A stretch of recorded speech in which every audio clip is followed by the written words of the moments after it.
Let's talk some sports, baby.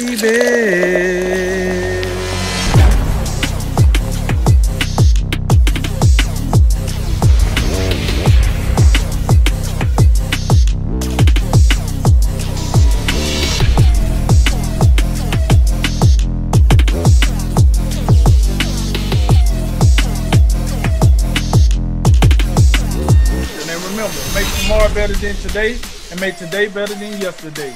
And you know what we gonna do. We gonna holler at you until next time, baby. All right, so finished off with rapid reaction. A lot of topics, a little bit of time. Let's go drink.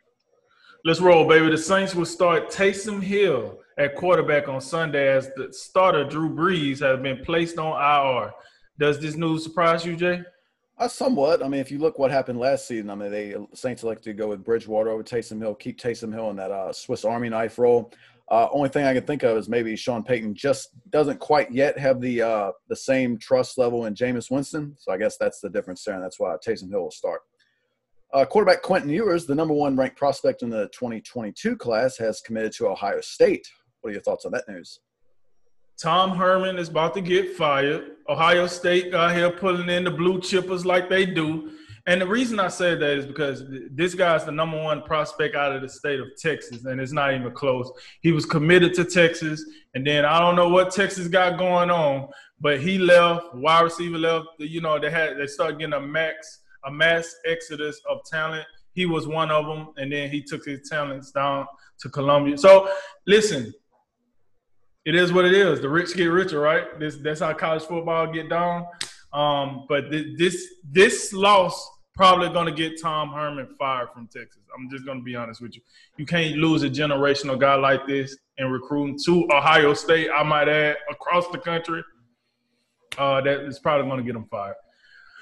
Duke's men's basketball coach, Mike Krzyzewski, says confining the next NCAA tournament in one city would be a logistical challenge. Do you agree? I agree, but at the same time, I don't care. There's no way another NCAA tournament doesn't happen, and if what you got to do is put it in a bubble, in one city bubble, then that's what you're going to do. They're not missing another NCAA tournament. Patriots cornerback Stephon Gilmore could be returning to the field after missing 3 games and pushed back on trade rumors that had circulated around him. What'd you make of his comments, Drink? Well, it seems like he's just trying to be a professional. He don't want to buy into the BS until he actually get traded. I'm not mad at it. I think he earned the leeway to be like, it's whatever. I like the comments personally. This is something that we know of the Patriots. They don't come out here with a bunch of BS. They kind of stay on script. You know, they keep it professional for the most part. I think the Patriots could definitely use his return to the field, you know, but I don't think much into it. It is what it is. It's part of the business, and you kind of got to roll with it when you sign the contract. The New York Mets second baseman Robinson Cano has been suspended for the entire 2021 season after his second positive test for PEDs. What does this mean for Cano's future, Jay? I think probably just go ahead and start get with his financial advisor and start planning for retirement. But at the same time, you know, when you think long-term, when you think things like Hall of Fame, I can say if I was a Hall of Fame voter, I wouldn't vote for him. I think maybe the first positive test, maybe you could argue you give him a pass, but you test twice and you're suspended for a season. You don't deserve to make the Hall of Fame, in my opinion. Sacramento Kings have agreed to a 5-year, $163 million max extension with point guard De'Aaron Fox. Do you think he'll prove himself worthy of that contract? Woo! Man. Ooh, doggy. Listen, I think he has the potential. He has the talent. And clearly, the organization has the confidence that he can. Let's see. Listen, and I'm not trying to knock up De'Aaron Fox like he a bum. He's not a bum. Not in a remote.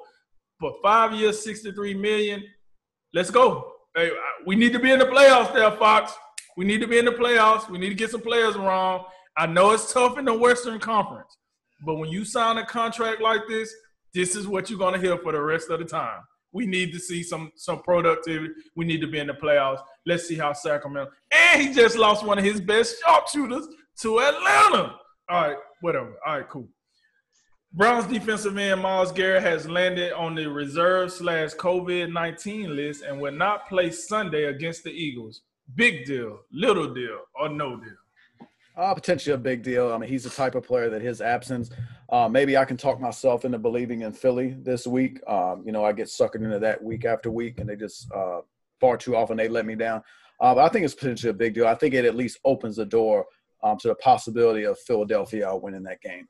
Tonight in the co-main event of UFC 255, it's a flyweight title fight between the champ Valentina Shevchenko and the number 3 contender Jennifer Maia for the flyweight title. Do you think Maia has a chance, Drink? Listen, absolutely not. But it's a fight, right? So they both go in the octagon, and anything can happen in the fight. So, I say absolutely not. I just want to get a little chuckle in. But she has a chance because she's going into the octagon, right? That's just what it is. But here's the deal. Shevchenko is building this resume to be, the second greatest woman's fighter of all time. And it just so happens she's during the same era as the greatest woman fighter of all time, Amanda Nunes. And here's the problem. I hear a lot of chat out here saying if Shevchenko goes here and run through Maia, which I think she will, we should get the third installment of Shevchenko and Nunes.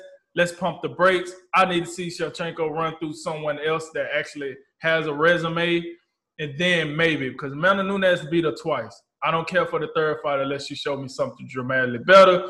But, Shevchenko, she's just too good for these girls in her weight class. Just too good for them. It's levels to it, and she's on a different level. So I don't think so, but it's a fight. Let's see.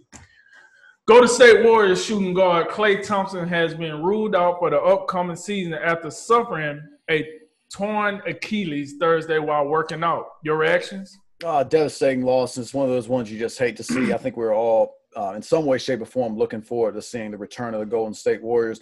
You got to think that's going to negatively impact them in some way. But I still expect them to be back in some semblance, and they be a factor in the West. I just don't know. I think that does take that will put a big damper on any championship hopes we perhaps have for them. Last one in the main event of the UFC 255 from the UFC Apex in Las Vegas. It's a men's flyweight title match between the champ Davison Figueiredo and the number 4 contender Alex Perez. Who you got, Drink? Similar to the last rap reaction I was just doing. Listen, Figueiredo, he's a fairly new champion. This will only be his first title defense. I think, this will be his first title defense. Alex Perez, good kid, coming up the pipes, made his bones on the Dana White Contender Series, but he ain't ready for this. Figueiredo, he been out here putting dudes away, and I mean putting them away in impressive fashion. It's nothing I've seen out of Perez that make me think he's ready for this. Once again, I'm going to give him a shot because he's walking into the octagon, right? Anything can happen. Figueiredo go in there and twist his knee before the fight starts. I don't know. But as far as what I've seen and what I know of these two opponents, Figueiredo will probably get him out of there by the second round. Go ahead and choke him out, axe stomp him, do something. He'll get him out of here. I don't see this being highly competitive. It is what it is. So I'm taking Figueiredo probably in the knockout. All right, that concludes today's Drink of Wisdom. I'm Cody Ward. I'm Jay Wise. And I'm Nathan Drinker. And remember, make tomorrow better than today and make today better than yesterday. And you know what we going to do. We going to holler at you until next time. Roll Tide, baby.